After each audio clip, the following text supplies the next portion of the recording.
আমার রাসূল আল্লাহ বলতেছেন ইন্না সলাতা তানহা আনিল ফাহশাই ওয়াল মুনকার, নামাজ মানুষকে খারাপ কাজ থেকে অশ্লীল কাজ থেকে বাঁচিয়ে রাখে, অন্যায় অপরাধ নোংরামি দুষ্টামি থেকে বাঁচিয়ে রাখে। এবার হাদিস শরীফের দিকে নজর দিয়ে দেখলাম বন্ধু, আমার নবী জানিয়ে দিয়েছেন সালাতুল খামস, পাঁচ ওয়াক্ত নামাজ, ওয়াল জুমআতু ইলাল জুমআ ওয়া রমাদানু ইলা রমাদান। এখানেই ক্ষান্ত হয়ে গেলাম। আমার নবীজি জানিয়ে দিয়েছেন বন্ধু, পাঁচ ওয়াক্ত নামাজ আপনারা যারা সঠিকভাবে পড়বেন, গ্যাপ আসেনি পাঁচ ওয়াক্ত নামাজের মাঝে মাঝে, কথা বুঝেন না? এই জন্যই তো আমি আপনাদেরকে দেহ এবং আত্মার ওয়াজ করলাম। মনোযোগ না থাকলে দেহ থেকে লাভ নাই। পাঁচ ওয়াক্ত নামাজের মাঝে গ্যাপ আসেনি, কোন আছে না? আমার নবীজি বলেছেন পাঁচ ওয়াক্ত নামাজ সঠিকভাবে পড়ার কারণে ওই গ্যাপের গুনাহ কাফারা হয়ে যাবে। সুবহানাল্লাহ।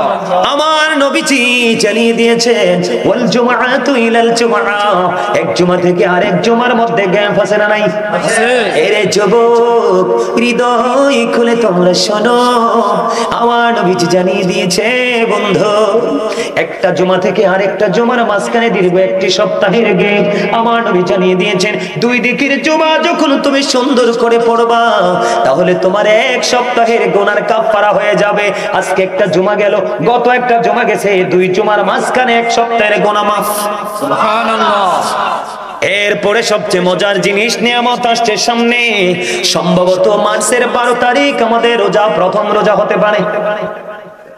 নবীজি বলেছেন রমাদান ইলা রমাদান, এক রমজান থেকে আরেক রমজান, ও বন্ধু মধ্যখানে 305 দিন অথবা 300 দিনের ডিসটেন্স। কথা কয় না দাদা, ঠিক না? আমার দাদারে পাই আমি খুশি হয়েছি, খুব মন দিয়ে কথা শুনছেন এবং সাড়া দিচ্ছেন। এই জন্য আমার মুরব্বীদের, আমি এখনো বুড়া হইনি, চুলগুলো পাকছে টেনশনে। বলে কেন চুলগুলো টেনশনে পাকছে জানেন? বাংলাদেশের ইতিহাসে এমন রেকর্ড নেই। আমি অদম গুনাহগার পাঞ্জেখানা মসজিদ থেকে 5 মাসে জুম্মার মসজিদ কমপ্লিট করে এই যে 5 জানুয়ারির প্রথম জুমা থেকে জুমা চালু করে দিয়েছি। মাত্র 5 মাসে। আপনারা অনলাইনে দেখবেন, এত নান্দনিক মসজিদ যেটা আপনার সহজে চোখে পড়বে না। আলহামদুলিল্লাহ বলেন না? আলহামদুলিল্লাহ। এই মসজিদের কাজ দইরা দাদা চুল 8টা ফাঁকনা ছিল, যে কয়টা ফাঁকছে কইতাম না, শুধু টেনশন। আরে আজকে বাজার করি, কালকে গেলে দি দাম আরো চড়া, পরশু গেলে দি আরো চড়া, টেনশন করতে করতে যাক আল্লাহ হেল্প সাহায্য করতে হয়ে গেছে। আলহামদুলিল্লাহ, আলহামদুলিল্লাহ। নবীজি জানিয়ে দিয়েছেন এক রমজান থেকে আরেক রমজান, এই দিকে 30 দিন, ওই দিকে 30 দিন, 60 দিন মাইনাস হয়ে গেল 300 দিন অথবা 305 দিন। ও বন্ধু, দুই দিকে রমজানের কারণে আপনার ওই 300 দিনের গুনার কাফারা হয়ে গেল। সুবহানাল্লাহ। তবে শর্ত দিয়েছেন নবী, মুকাফিরাতুল লিমা বাইনাহুন্না ইযা তুরিবাতিল কাবাইর। আমার নবীজি শর্ত দিয়ে দিয়েছেন, ইচ্ছে করে কবিরা গুনাহ করা যাবে না, কবিরা গুনাহ থেকে বেঁচে থাকতে হবে। দাদা কি করতাম কোনছেন? কথা তো কয় না। লবণ ছাড়া খাবার মজা লাগেনি? লাগে না? তো মজা না হইলে খাইতে পারেননি? এই লবণ ছাড়া যেমনি খাবার মজা হয় না, মজা না হইলে যেমনি খাওয়া যায় না, ঠিক তেমনি আল্লাহর রাসূলের প্রেমিক হতে না পারলে কোনোদিন আপনার কাছে আমল মজা লাগবে না। আর আমল যদি মজা না লাগে, কোনোদিনও আপনি আমল করতে মনে চাইবে না। এজন্য আপনাকে আমাকে আগে প্রেম করতে হবে। কি করতে হবে? প্রেমের বাজারে ঢুকতে হবে, প্রেমের ট্রেনিং করতে হবে, তারপরে আমলে যাবেন। সেই আমল দিয়ে কাজে লাগবে। প্রেম ছাড়া আমল কি লাভ আছে? আপনি আমল করলেন কিন্তু হৃদয়ে তৃপ্তি আসলো না, আপনি নিজেই বুঝতে পারবেন যে আপনার আমল আল্লাহর দরবারে কবুল হয়েছে না। বিশেষ করে জুম্মার দিনে যে অসভ্যতা, এই মুসলমান যে কেমনে আল্লাহ এই দুনিয়াতে পয়দা হইলো আর মাথায় ধরে না। ইমাম সাহেব খুতবা দিতে লাগলে দৌড়ে যায়। কি করতে যায়? আবার সালাম ফিরাইতে দেরি, গেটে যুদ্ধ শুরু হয়ে যায়, কার আগে কে বেরোবে। এই ডিজিটাল মুসল্লির জন্য কোনো বেনিফিট নাই। বেনিফিট কার জন্য জানেন? যেটা সবার আগে মসজিদে যাবে, আমল নামায় ওট কুরবানির সওয়াব প্রথম কাতারে বসে গেল। সুবহানাল্লাহ। সরে কন্না সুবহানাল্লাহ। এখানে জুমার বয়ান আছে না নাই? ও বন্ধু, হৃদয় খুলে শোনো, আমার নবী জানিয়ে দিয়েছেন জুমার দিনে তুমি উত্তম রূপে গোসল করবে অন্য 6 দিনের তুলনায়। সুন্দর, সবচেয়ে দামি সুন্দর পাঞ্জাবিটা তুমি পরবা, সুন্দর পাঞ্জাবিটা পরে সবচেয়ে সুন্দর সুগন্ধি তুমি গায়ে লাগাইবা, লাগাইয়া সবার আগে তুমি মসজিদে চলে যাবা। আল্লাহর হাবিব সরকারে মদিনা তিনি জানিয়ে দিয়েছেন, যেই ব্যক্তি জুমার দিনে সবার আগে মসজিদে যাবে এবং সবার পরে মসজিদ থেকে বের হবে, মসজিদের দরজা থেকে বের বের হয়েছে, যখন তার বাড়ির দিকে রওনা দিবে, তার যতগুলো কদম লাগবে রে, প্রত্যেকটা কদমের বিনিময়ে আলাদা আলাদা করে 1 বছরের নফল ইবাদতের সওয়াব দেওয়া হবে। তার মানে আপনার বাড়িতে যাইতে লাগলো 100 কদম, কয়শো? তাহলে 100 কদমের বিনিময় 100 বছরের নফল ইবাদতের সওয়াব। সুবহানাল্লাহ। তাহলে আগে গেলে লাভ না পড়ে গেলে?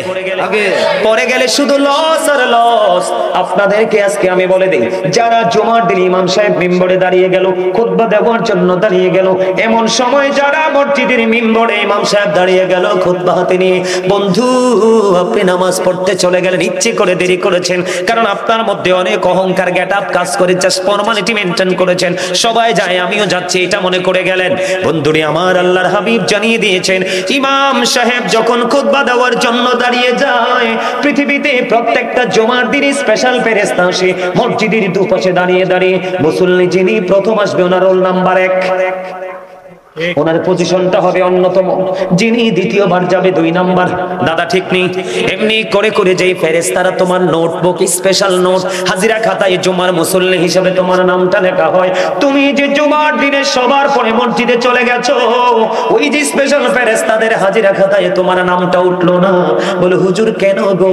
না ওঠার কারণ হলো, যেই ফেরেশতাগুলো আজকে লিস্ট করার জন্য এসেছে, ওই ফেরেশতাগুলো বন্ধু তিনি কি করলেন, সঙ্গে সঙ্গে ইমাম সাহেব দাঁড়াইতে দেরি, নোটবুকটাকে বন্ধ করে ইমাম সাহেবের খুতবা শোনার জন্য দাঁড়িয়ে গেছে। সুবহানাল্লাহ। তাহলে আপনি কি হতভাগা না? কপাল পোড়া না? কেন আপনি ইচ্ছে করে কপাল পড়েছেন? এটার জন্য দায়ী কেউ নয়। মনে রাখবেন, আল্লাহ বলেছেন ওয়ালিল্লাহি মা ফিস সামাওয়াতি ওয়া মা ফিল আরদ ওয়ালিল্লাহি তুরজাউল উমুর। আল্লাহ রাব্বুল আলামিন জানিয়ে দিয়েছেন, আকাশ এবং পৃথিবীর মধ্যে যা কিছু আছে সবই আল্লাহর, সব কিছু আল্লাহর দিকে ফিরে যাবে। বন্ধু তুমি কেন অহংকার করছো? তুমি জানো তোমাকে মরতে হবে, এই জন্য বলছি তুমি নামাজ ঠিকভাবে পড়ো, তোমার সব কিছু বন্ধু ক্লিয়ার হয়ে যাবে। আমার দিকে তাকাও। একদিন ঈসা রুহুল্লাহ তিনি কি করলেন? তিনি রাস্তা দিয়ে হেঁটে যায়, হঠাৎ করে তিনি দেখতে পাইলেন, হঠাৎ করে বন্ধু তিনি দেখতে পাইলেন আশ্চর্য ধরনের একটা পাখি, তিনি নিজে নিজে গাটা ধুলাবালির মধ্যে ময়লা করছে। ময়লা করা শেষ হলো, হঠাৎ করে কাছে গিয়ে আরেকটা পুকুরের মধ্যে বা জলাশয়ের মধ্যে তিনি গোসল করতেছে একটা পাখি। একবার গোসল করলেন, আরেকবার ময়লা করলেন, এমনি করে করে একবার ময়লা করে আরেকবার ধৌত করে ঈসা রুহুল্লাহ দাঁড়িয়ে গেলেন, চিন্তা করতেছেন ব্যাপার কি, কারণটা কি, এটার মানে কি? আল্লাহ রাব্বুল আলামিনের পক্ষ থেকে পাঠিয়ে দিলেন ফেরেশতা, এসে ঈসা রুহুল্লাহকে একটা ডাক দিয়ে বললেন, ও আল্লাহর নবী, আশ্চর্য হওয়ার কিছুই নাই, এটা হলো আখিরি নবীর উম্মতের নিদর্শন। সুবহানাল্লাহ। জোরে জোরে বলেন না সুবহানাল্লাহ। সুবহানাল্লাহ। কার নিদর্শন? আখিরি নবী সরকারে মদিনা, যাকে বলা হয় নবীদের নবী, ইমামুল মুরসালিন। আখিরি নবীর উম্মতের নিদর্শন কেমন রে? কেমন হলো? আখিরি নবীর উম্মত যখন গুনাহ করবে তার শরীরটা ময়লা হয়ে যাবে, যখন তিনি ফজরের নামাজ দাঁড়াবে তখন তার গুনাহগুলি মাফ হয়ে যাবে। আবার জোহর পর্যন্ত সে মনের অজান্তে অপরাধ করে ফেলবে, আবার তার শরীরটা ময়লা হয়ে যাবে। আবার যখন সুন্দর করে জোহরের নামাজ পড়বে, ওই পাখির মতো তার শরীর থেকে ময়লাগুলো দূর হয়ে যাবে। ওই পাখিটা 5 বার ময়লা করলেন, 5 বার শরীরটা ধুইলেন। আমাদের জন্য তো 5 ওয়াক্ত নামাজ বরাদ্দ করেছেন আমার আল্লাহ, ঠিক কিনা বলেন? মেরাজে যখন রাসূল গেলেন, আমাদের জন্য আল্লাহ মেরাজ দিলেন। নামাজ কিন্তু মুমিনের জন্য জান্নাতের চাবি, নামাজ কিন্তু মুমিনের জন্য মেরাজ। নামাজ হলো মুমিন পবিত্র অন্যায় কাজ থেকে বেঁচে থাকার মতো বড় অস্ত্র। কথা বলেন না কেন? আমার নবীজি বলে দিয়েছেন, যেই ব্যক্তি বন্ধু তার কারো বাড়ির সামনে যদি একটা পুকুর থাকে বা কূপ থাকে, তাহলে সে যদি এই কূপের মধ্যে দৈনিক 5 বার গোসল করে, পুকুরের মধ্যে 5 বার গোসল করে, তার শরীরের মধ্যে কোনো ময়লা থাকবে না। তোমরাও যদি আমার উম্মত, আল্লাহর হাবিব জানিয়ে দিয়েছেন উম্মতগুলোকে, তোমরা যদি 5 ওয়াক্ত নামাজ পড়ো, তাহলে তোমাদের আমল নামায় কোনো গুনাহ থাকবে না। সুবহানাল্লাহ। বন্ধুরে আমার হৃদয়ের জানালা খুলে তোমরা সবাই শোনো, আমাদের উপর 50 ওয়াক্ত নামাজ আল্লাহ বরাদ্দ করলেন। কয় ওয়াক্ত? মুসা নবী কিন্তু ষষ্ঠ আসমানে ছিলেন। আমার নবী যখন মেরাজে যায়, ঊর্ধ্ব জগৎ গমন করতেছেন, ষষ্ঠ আসমানে কিন্তু মুসা নবীর সাথে প্রেম বিনিময় হয়েছে, কথোপকথন হয়েছে, সালাম বিনিময় হয়েছে। আল্লাহর কাছ থেকে ফিরে আসলেন। আসার পরে মুসা কালিমুল্লাহ প্রশ্ন করলো, আল্লাহর নবী গো, আল্লাহ আপনাকে কি দিলেন? কয় আমার উম্মতের জন্য মেরাজ। কয় ওয়াক্ত? কয় 50 ওয়াক্ত। কয় না না, আপনার উম্মত 50 ওয়াক্ত নামাজ আদায় করতে পারবে না, তারা দুর্বল হয়ে যাবে। আমার নবী সুপারিশ করলেন। করতে করতে করতে করতে বন্ধু 45 ওয়াক্ত মাইনাস হলো। আল্লাহর হাবিবের কাছে দরখাস্ত, আল্লাহর হাবিব আল্লাহর কাছে বললেন, আল্লাহ গো, আমার উম্মতের জন্য বরাদ্দ দেন কয় ওয়াক্ত।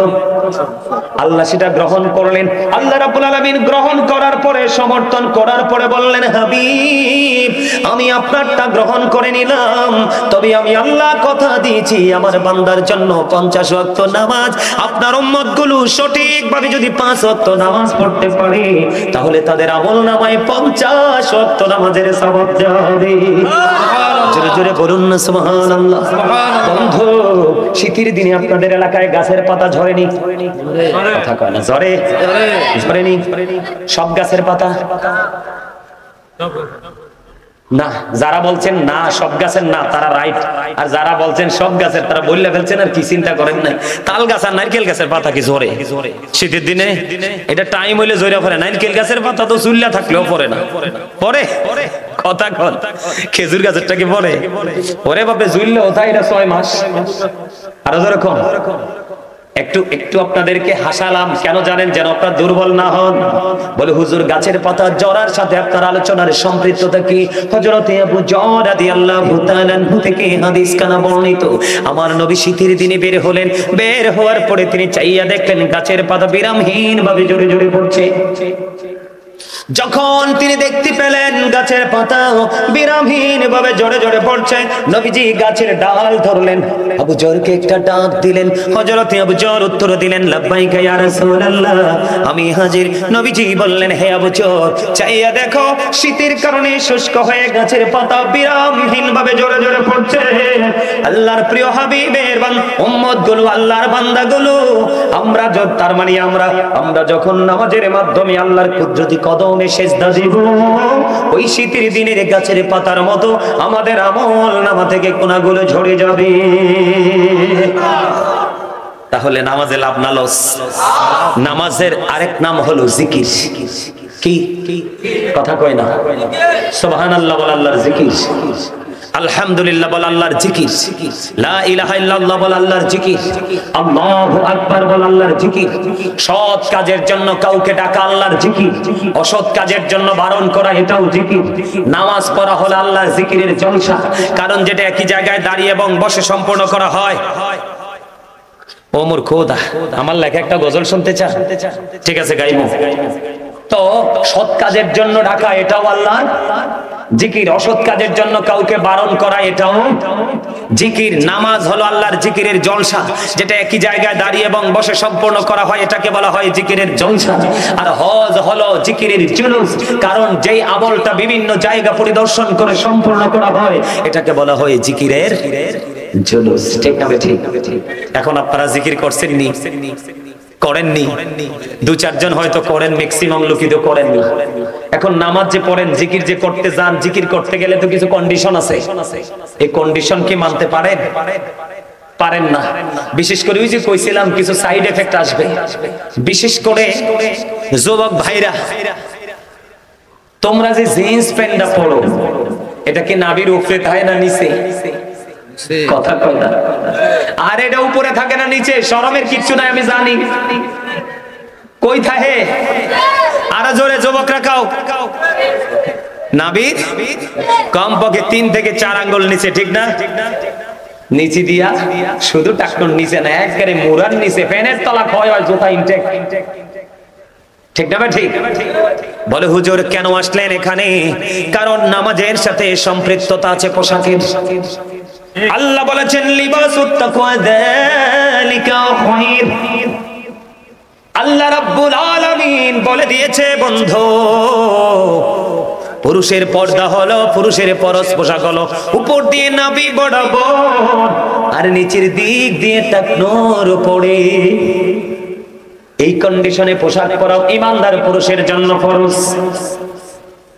আল্লাহ কয় ফি আই সূরাতিন মা শাআ রাক্কাবাক। আল্লাহ বলতেছেন আল্লাহ ক্রিয়েটেড দ্য মাইন্ড, আল্লাহর মন মতো করে মানুষকে বানাইছে।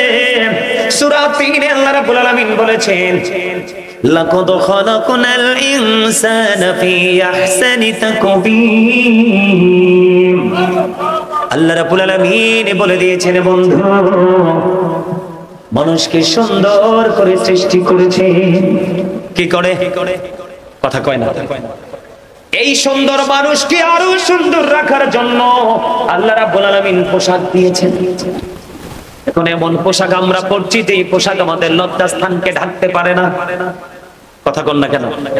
এখন চালাক মানুষ যারা বলবে হুজুর নিচে দিয়া বইটা ফালামু, কিন্তু আল্লাহ তো আপনাকে কইছে উপর দিয়েও নাভি বরাবর রাখতে হবে। আমি মাইন্না নিলাম আপনি নিচে দিয়া বটে গেলেন, কিন্তু উপর দিয়া হাজার চেষ্টা করলেও উপরে তোলা যাবে না, কারণ এটা জন্মই হয়েছে ছোট্ট হয়ে। কথা কয় না। বলে হুজুর কেন? আমার নবীজি মসজিদের মধ্যে অবস্থান করতেছে, হাদিস শরীফের মধ্যে নবীজি দেখলেন এক ব্যক্তি এসে ওযু করে নামাজের নিয়ত বেঁধে ফেললেন। নবীজি বললেন তুমি ওযু করে আসো। তিনি ওযু করতে গেলেন, আবার ওযু করে এসে তিনি আবার নামাজের নিয়ত বাঁধলেন। নবীজি আবার বললেন তুমি ওযু করে আসো। তিনি আবার ওযু করে এসে নামাজে দাঁড়ালেন। আবার আপনার আবার প্রাণের নবীকে বলা হলো, নবীজি নামাজে দাঁড়ালেন, আবার নবীজি বললেন তুমি ওযু করে আসো। তৃতীয়বার নবীকে প্রশ্ন করা হলো ইয়া রাসূলুল্লাহ বারবার কেন বলছেন ওযু করার জন্য? নবীজি বলেছেন সেই যে নামাজ পড়তে এসেছে শরীয়তের সীমা রেখা সেটা কি করছে? ওভারটেক করেছে। এই পোশাক পরে নামাজ পড়লে নামাজ দিয়ে আল্লাহ পর্যন্ত পৌঁছাতে পারবে না, কারণ নামাজের জন্য নির্দিষ্ট একটা পোশাক রয়েছে। তাহলে আপনাকে আমাকে কি করতে হবে? লুঙ্গি বলেন, প্যান্ট বলেন, পায়জামা বলেন, ট্রাউজার বলেন, যেটাই বলেন উপর দিয়ে নাভি বরাবর আর নিচে দিয়ে টাকনোর। ঠিক আছে নি? বুঝে আসছে? আর পবিত্র হতে হবে। আপনারা তো যেভাবে ঠুসঠাস করে যে প্রস্রাব করে পানি খরচ করে নামাজ পড়তে চলে আসেন, আল্লাহ রাসূল বলেছেন লা তাকবালু সালাতুন বিগাইরি তুহুর ওয়ালা সাদাকাতিন মিন কুলুল। আল্লাহ রাসূল বলেছেন পবিত্রতা ছাড়া ইবাদত কবুল হয় না, আর হালাল টাকা না হইলে দানও কবুল হয় না। তাহলে আমাদেরকে নামাজ পড়ার পূর্বে আমাদেরকে সচেতনতা অবলম্বন করতে হবে কি হবে না? আরো যদি বলেন না হবে কি হবে না? এই ফরজ নামাজের পাশাপাশি আপনারা কিন্তু সুন্নাত নফল ইবাদতও বেশি বেশি করবেন। আরেকটা কথা বলি আমি, আপনার মাগরিবের নামাজের পরে মাগরিবের নামাজের পরে আরেকটা নামাজ আছে, জানেন নি সেটার নাম কি? আওয়াবিন নামাজ। কি নামাজ? মাত্র 6 রাকাত। কয় রাকাত? আল্লাহ রাসূল বলেছেন আপনার যদি কোনো প্রয়োজন থাকে বলতে পারবেন, যদি প্রয়োজন না থাকে কোনো কথা বলবেন না। মাগরিবের নামাজ শেষ করে 6 রাকাত আওয়াবিন নামাজ পড়ে নেবেন। কয় রাকাত? 6 রাকাত আওয়াবিন নামাজ পড়ে নেবেন। একদিনের আওয়াবিন পড়ার কারণে আপনার আমল নামায় 12 বছরের নফল ইবাদতের সওয়াব দেওয়া হবে। আর যেরকম না সুবহানাল্লাহ। তাহলে নামাজ হলো কি? আল্লাহর সাথে কথা বলা, ঠিক কিনা বলেন? তো মনোযোগ থাকতে হবে কি হবে না? কেমন মনোযোগ থাকতে হবে জানেন? আপনি যখন নামাজে দাঁড়াবেন তখন আপনি মনে করবেন আমি যেন পৌঁছে রাতের কোলের উপর দাঁড়াইছি, একটু যদি নড়াচড়া করি জাহান্নামের মধ্যে নিক্ষিপ্ত হই। তার মানেটা কি হতো? তার মানে আপনাকে অনেক বেশি গভীর মনোযোগের সাথে নামাজটা পড়তে হবে, অন্যথায় ওই যে আল্লাহ বলেছেন ফাওয়াইলুল লিল মুসাল্লিন,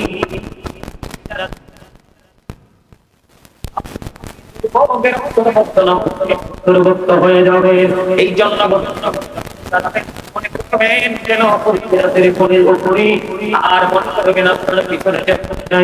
সামনে যেন খানায় কাবা, ডান দিকে যেন জান্নাত আর বাম দিকে যেন জাহান্নাম।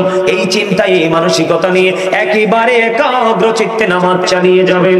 আল্লাহ যেন কবুল করেন এই সকলেই বলুন আমিন। আমিন। আরো জোরে আমিন। আরো জোরে আমিন। সম্মানিত উপস্থিতি, আল্লাহ রাব্বুল আলামিন বলতে জিকির করার জন্য আমরা করব না? যখন যে জিকির করা প্রয়োজন আমরা সেটাই করব। জিকির করলে কি হয় জানেন? জিকির ইজ দা হার্ট মেডিসিন। জিকির হলো হার্টের ঔষধ। জিকির কি? আপনার প্রত্যেকটা জিনিসকে ক্লিয়ার করার জন্য একটা যন্ত্র থাকে না? কথা কয় না? থাকে না? যেমন ধরেন আমি কথা বললাম, এখানে এই জায়গাটা ঘেমে গেল, এটা কি হয়ে গেল? নোংরা হয়ে গেল। তখন আমি একটা টিস্যু দিয়ে এটা কি করে ফেললাম? পরিষ্কার করে ফেললাম। এমন না? প্রত্যেকটা জিনিসকে ক্লিয়ার করার একটা যন্ত্র থাকে। ঠিক মানুষের মনের ঘরের ময়লা দূর করার যন্ত্র হলো মাওলার জিকির। জোরে কন্না সুবহানাল্লাহ।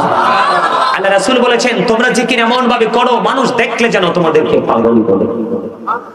জিকির দুই ভাবে করা যায়, জবান দিয়েও করা যায়, অন্তর দিয়েও করা যায়। তুমি জিকিরটা এমন ভাবে করো, জবান দিয়েও করো, অন্তর দিয়েও করো, কারণ এই দুটো মিলিয়ে যে জিকিরটা করা হয় ওই জিকিরটাই হলো সবচেয়ে উত্তম জিকির।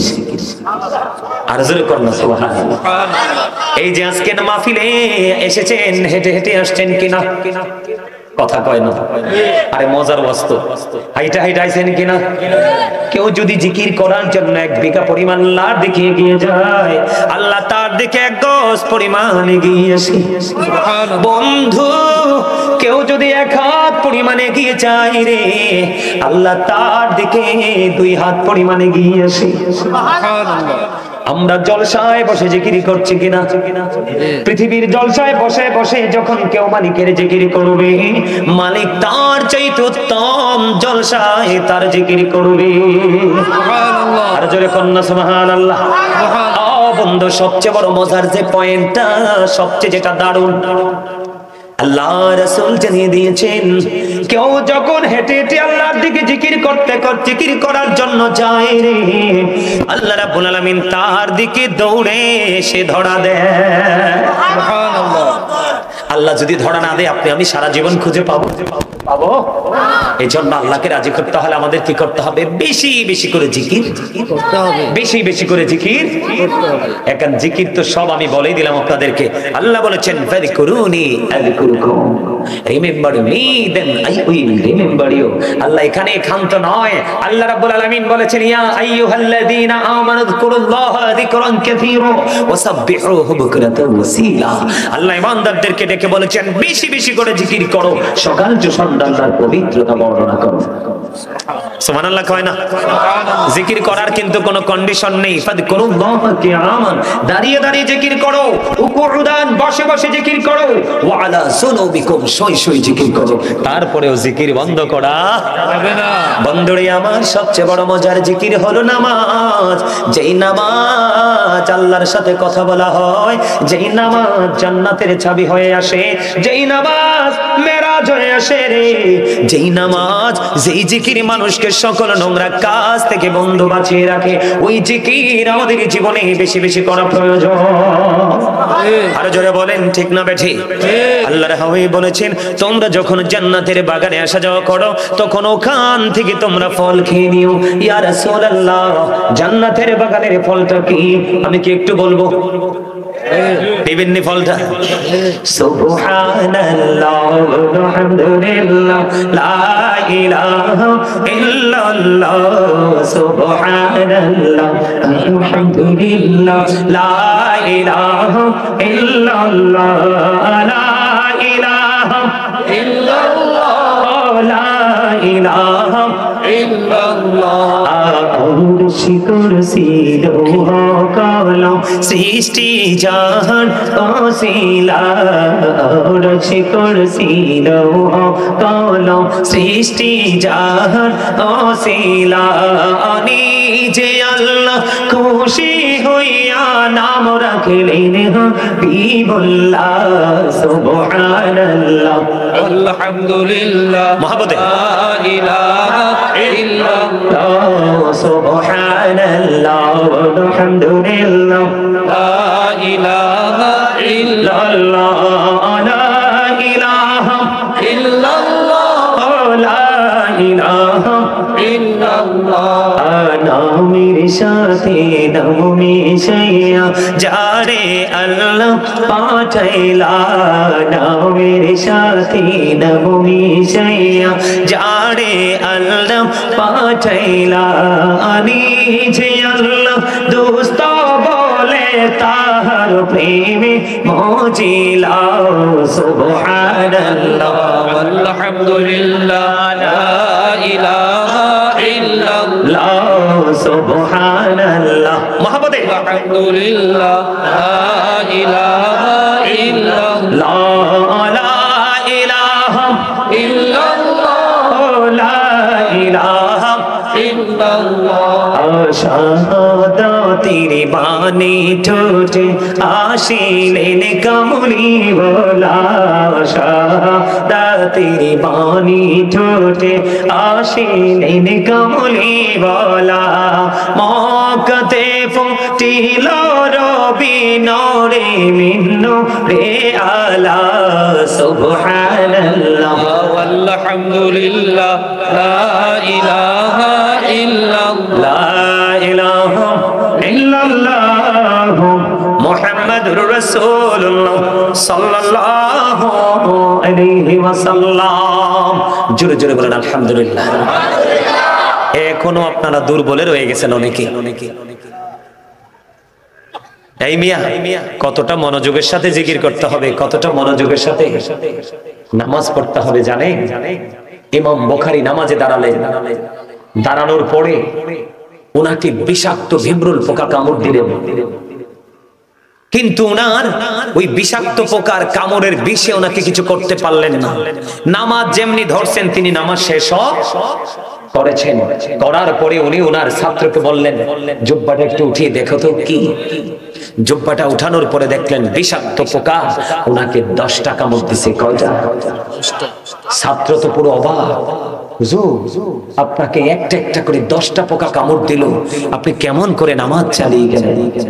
তখন ইমাম বুখারী বললেন আমি যখন নামাজে দাঁড়িয়েছি, আমি যখন কোরআন তেলাওয়াত শুরু করেছি, নামাজের মধ্যে কোরআন তেলাওয়াতের মধ্যে আমার এত গভীর মনোযোগ ছিল, এত প্রেমে পড়ে আমি নামাজ পড়তেছিলাম, বিষাক্ত পোকার কামড় আমার হৃদয় পর্যন্ত আসতে পারেনি। আর আপনার আমার শরীরে একটা মশা বসলে আমরা বসতে পারি, বুঝতে পেরেছি? এই প্রথম রাকাতে কোন সূরাটা পড়ছি, দ্বিতীয় রাকাতে গেলে মনে রাখে না, সিরিয়াল ভেঙে যায়। কথা বলেন না কেন? কত রঙের কথা যে মনে হয়। ইমাম সাহেব যদি লম্বা কেরাত ধরে ঠিক না বেঠে? আরে বাপরে, আপনি কত ভিআইপি পারসন। জীবনের আমলনামা তালাশ করলে দেখা যাবে সব কলঙ্কজনক অধ্যায়। কথা কন না কেন? কখনো কোনোদিন মুমিন গলাহট দেয় না। যারা আটকা নামাজি তারাই গেলে কিন্তু কি হয়ে যায়, আই এম ডিজিটাল। ঠিক কিনা বলেন? এই নামাজ দিয়ে কোনো লাভ হবে না। আপনার মধ্যে থাকতে হবে তাকওয়া। আপনি ইমানদার হওয়ার পরে আপনার মধ্যে ভয় ঢোকাতে হবে। কি ঢোকাতে হবে? যদি আপনি 100% ইমানদার হওয়ার পরে আপনি যদি অন্তরে ভয় ভীতি সৃষ্টি করতে পারেন, তাহলে দেখবেন আপনার মধ্যে কি সৃষ্টি হয়ে যাবে। আমলের প্রতি শ্রদ্ধা, আল্লাহর প্রতি শ্রদ্ধা, ভালোবাসা এবং ভয়ঙ্কর যে পরিবেশ একটা বরাদ্দ করা আছে জাহান্নাম এবং জাহান্নামের বাকি অংশগুলো, এগুলোর প্রতি যখন আপনি এগুলো নিয়ে চিন্তিত হবেন, তখন দেখবেন আমল করতে আসলে আর আপনার ফিরে যেতে ইচ্ছে করবে না। জানেন, জিকিরে কিন্তু অনেক ফজিলত, অনেক ফজিলত জিকিরে। যেই ফজিলতের কথা বলে শেষ করা, আমি সংক্ষিপ্ত কিছু কিছু বলেছি আপনাদেরকে। আজকের এই মাহফিলটাও কিন্তু জিকিরের একটা জলসা। কিসের জলসা? জিকিরের জলসা। আপনারা কেউ কি বলতে পারবেন যে আপনাদের আমল নামায় গুনাহ নাই? কথা কম। আমি যদি এখন বলি নিষ্পাপ কে আছেন, কেউ কিন্তু সাহস করে হাত তুলবেন না। এখন যদি বলি গুনাহগার কে আছেন, সবাই আমার আগে হাত তুলবেন। ঠিক না? আমরা যেহেতু নিজেদেরকে নিচু জঘন্য মনে করি, গুনাহগার মনে করি, তাহলে আমাদের উচিত আমাদেরকে এই পবিত্র জলসাতে এসে একত্রিত হয়ে আল্লাহর কাছে আমাদের কি করা, দরখাস্ত করা। ঠিক কিনা বলি?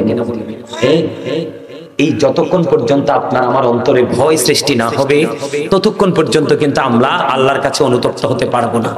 আর অনুতপ্ত যতক্ষণ পর্যন্ত হতে না পারবো ততক্ষণ পর্যন্ত মুক্তির কোনো সম্ভাবনা নেই।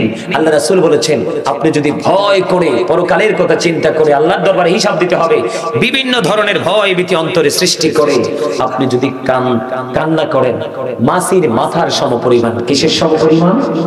মাছির মাথার সমপরিমাণ চোখের পানি যদি আপনার চোখ থেকে বের হয়ে যায়, আল্লাহ রাসূল বলেছেন আপনার জন্য জাহান্নামের আগুন হারাম হয়ে যাবে। আর জোরে করুন না সুবহানাল্লাহ, আর জোরে করুন না সুবহানাল্লাহ। তাহলে আমাদের কি করা উচিত? ক্ষমা চাওয়া উচিত না? আর জোরে বলেন না। বন্দরে আমার জুহাইনা গোত্রের এক মহিলা ব্যভিচারের মাধ্যমে সন্তান ধারণ করলেন। মহিলার পেটের মধ্যে বন্ধু সন্তান চলে আসলো। সন্তান চলে আসার পরে ওই মহিলার বাবা রাসূলের কাছে নিয়ে আসলেন, ইয়া রাসূলুল্লাহ, ইয়া হাবিবাল্লাহ, নবী গো, নবী গো, আমার এই মেয়েটা ব্যভিচারের মাধ্যমে সন্তান কনসেপ্ট করে ফেলেছে, এখন আমি কি করব? বুঝে নেবেন। বন্ধুরে আমার নবীজিকে যখন নবীজির কাছে নিয়ে আসলেন, নবীজি আবার বাবাকে বললেন, তোমার মেয়েটা নিয়ে তুমি বাড়ি চলে যাও, সুন্দর করে লালন পালন করো, যত্ন করতে থাকো। যখন তোমার মেয়েটা সন্তান প্রসব করবে তখন আমার কাছে নিয়ে এসো। দেখতে দেখতে সময় চলে গেল, বাচ্চা প্রসব হলো। বাচ্চা প্রসব হওয়ার পরে রাসূলের কাছে যখন নিয়ে আসা হলো তখন নবীজি বললেন, তার পরনের কাপড় দিয়ে তাকে শক্ত করে বাঁধো। তারপরে বললেন, তার জন্য গর্ত খনন করো। তার বডিটা বাঁধা হলো। ও বন্ধু, গর্ত খনন করা হলো। গর্তের মধ্যে ঢুকিয়ে পাথর মারতে থাকলো। পাথর মারতে মারতে মারতে মারতে ওই পর্যন্ত পাথর মারতে থাকলো, যতক্ষণ না পর্যন্ত মহিলাটার মরণ না হয়। পাথর মারতে মারতে বন্ধু মহিলাটা মৃত্যুবরণ করলো। কিন্তু যদিও পাপী, সে কিন্তু ঈমানদার। আল্লাহ মেনেছে, রাসূল মেনেছে, পরকালের প্রতি বিশ্বাস করেছে, আসমানি সকল কিতাবের প্রতি, সহিফাগুলোর প্রতি, ও বন্ধু আসমানি সকল ফেরেশতার প্রতি যেই যেই জায়গায় ঈমান আনা দরকার সে সব জায়গায় ঈমান এনেছে, কিন্তু অপরাধ করে ফেলেছে ভয়ঙ্কর। তখন মহিলাটা মৃত্যুবরণ করলো। সবাই চিন্তিত হয়ে গেল, কে রে মহিলার জানাজা পড়াবে? কারণ তাকে রার মাজা পর্যন্ত গর্তের মধ্যে গেড়ে মৃত্যু নিশ্চিত করেছেন যে রহমাতুল লিল আলামিন। ওনার সামনে কারো জানাজা পড়ার এত বড় সাহস নেই। কথা বলেন না কেন? সবাই চিন্তিত হয়ে গেল বন্ধু। পরে দেখা গেল নবীজি তার জানাজা পড়ার জন্য দাঁড়িয়ে গেলেন। তার জানাজার কাজ সম্পূর্ণ হয়ে গেল। সাহাবায়ে কেরাম আশ্চর্য হয়ে গেলেন। হযরত ওমর ছিলেন অত্যন্ত দূরদর্শী, আপনারা তো জানেন, অত্যন্ত সাহস ছিলেন, অত্যন্ত নমনীয়তার সাথে আদবের সাথে প্রাণের নবীকে প্রশ্ন করলেন, ইয়া রাসূলুল্লাহ, ইয়া হাবিবাল্লাহ, যাকে পাথর নিক্ষেপ করে মারা হলো তার জানাজা আপনি পড়ে দিলেন। নবী গো, আসলে সমস্যা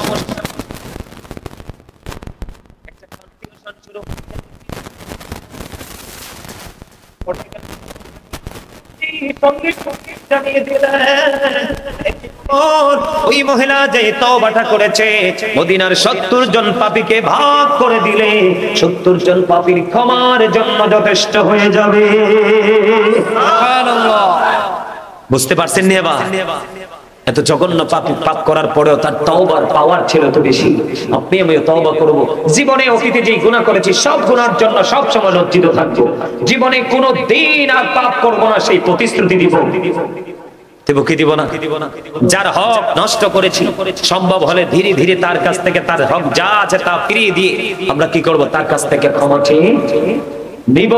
এবং হারাম খাবার খেয়ে বডিটাকে মোটা তাজা করেছি, এই হারাম গ্রস্ত শরীর থেকে আবার পুনরায় খসাতে হবে।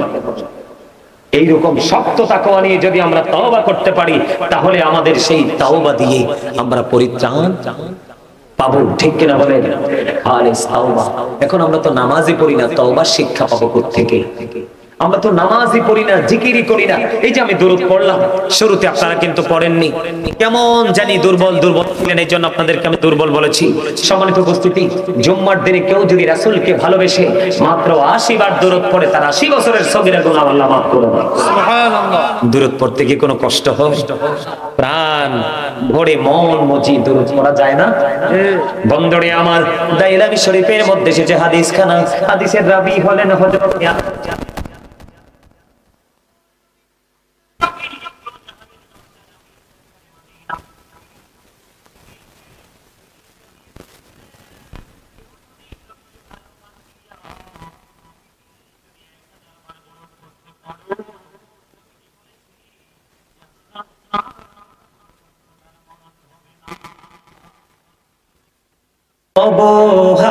হাসরেতে নেই তো কোনো ভাবনা রাসূল, নেই তো কোনো ভাবনা রাসূল, তুমি যাহার সখা। এই তো যে সুন্দর নূর নবীজি, নামটি মধুমাখা। প্রেমিকি ছিলে হাবশিরি বিলাল, চেহারাত হৃদয়ে যত